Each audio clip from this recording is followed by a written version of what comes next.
ចាថ្ងៃនេះយើងមកដល់ស្រែចំណាត់ទី14ទំព័រទី76ក្រោយពេលយើងអានចំណាត់ចប់យើងស្រង់បំរាប់បានដូចតទៅទី1គឺចំណាត់ទី14នេះនិយាយអំពីទម្ងន់ប្រេងសាំងនៅក្នុងធុងបំរាប់ដែលយើងស្រង់បានគឺធុងមានប្រេងសរុបចំនួន8តោនលើកទី1គាត់លក់អស់12.8តោនលើកទី2លក់អស់ប៉ុណ្ណេះតោនអ្វីដែលចំណាត់ចង់ដឹងគឺចំណាត់ចង់ឲ្យយើងរកទម្ងន់ប្រេងសាំងដែលនៅសល់តែគិតជាគីឡូក្រាមចាអញ្ចឹងយើងរកតាមដំណោះស្រាយតាមលំដាប់លំដោយទី1យើងដោយសិនមានន័យថាវាចាតាមអ្វីដែលបំរាប់ស្រង់ចេញពីចំណោទនឹងដោយធំមានប្រេងសាំង8តោនលើកទី1លក់អស់ប៉ុណ្នេះអ្នកគ្រូបានសម្រួលវាខ្លាចជាលេខប៉ុណ្នេះស្រួលយើងកណនា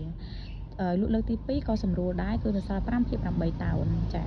អញ្ចឹងយើងកណនាបានហើយក្រោយពីស្រង់បំរាប់គឺយើងដាក់ថាគេបាន8នេះគឺជាទម្ងន់ប្រេងសាំងសរុបដែលនៅក្នុងធុងហ្នឹងដកជាមួយនឹងការលក់កន្លែងនេះអ្នកគ្រូដាក់បើកវងកញ្ចក់បែបនេះដោយសារតែនេះគឺជាការចំណាយទី1និងចំណាយទី2អញ្ចឹងការចំណាយឬក៏ការលក់ហ្នឹងយើងបូកវាបញ្ចូលគ្នាដើម្បីជាភាពងាយស្រួលក្នុងការកណនាប៉ុន្តែអ្នកទាំងអស់គ្នាអាចទៅសេសញ្ញាដកតគ្នាបានក្រោយពេលកណនាត្រង់ចំណុចនេះគឺយើងកណនានៅក្នុងសៀវភៅព្រៀងចានេះគឺជាអ្វីដែលយើងព្រៀងមក8ដកនឹង3/2បូកនឹង5/8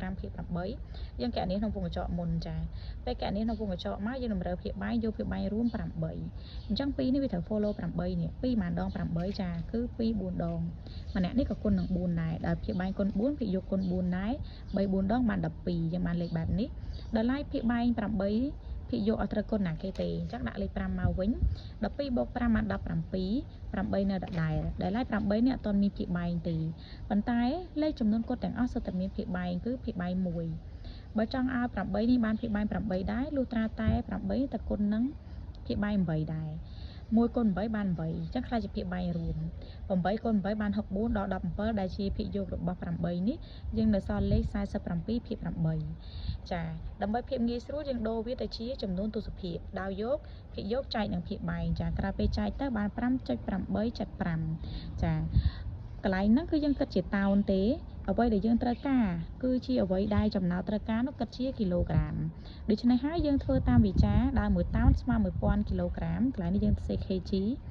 អញ្ចឹងហើយយើងយកចំនួនតោននេះមកកណនាដោយវិធីគុណ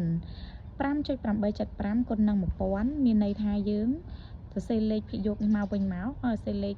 ដែលយើងគុណនឹងមកវិញមកលេខ0 3លេខនៅពីក្រោយ1000យើងសេមកដែរចំនួនទស្សភាគវាក្រោយចុច3ខ្ទង់យើងរាប់1 2 3ហើយចុចបែបនេះចំណុចដែលពិតប្រាកដដែលយើងត្រូវសរសេរចូលក្នុងចំណោទលទ្ធផលនៃចំណោទគឺ5875គីឡូក្រាម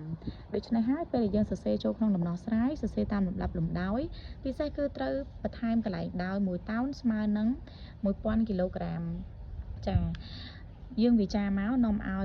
5.875តោនស្មើនឹង5.75ហ្នឹងគុណនឹង1000ស្មើប៉ុណ្ណេះចាយើងដូចនេះតាមគោលបំណងលំហាត់មកដូចនេះប្រេងសាំងដែលនៅក្នុងធុងមានទម្ងន់ប្រេងសាំងដែលនៅសល់ចានៅសល់ក្នុងធុងមានទម្ងន់ប៉ុណ្ណេះចាហើយបើមានខ្វះខាតអីសូមជួយបន្ថែមផងអរគុណជួបគ្នានៅលំហាត់ក្រោយ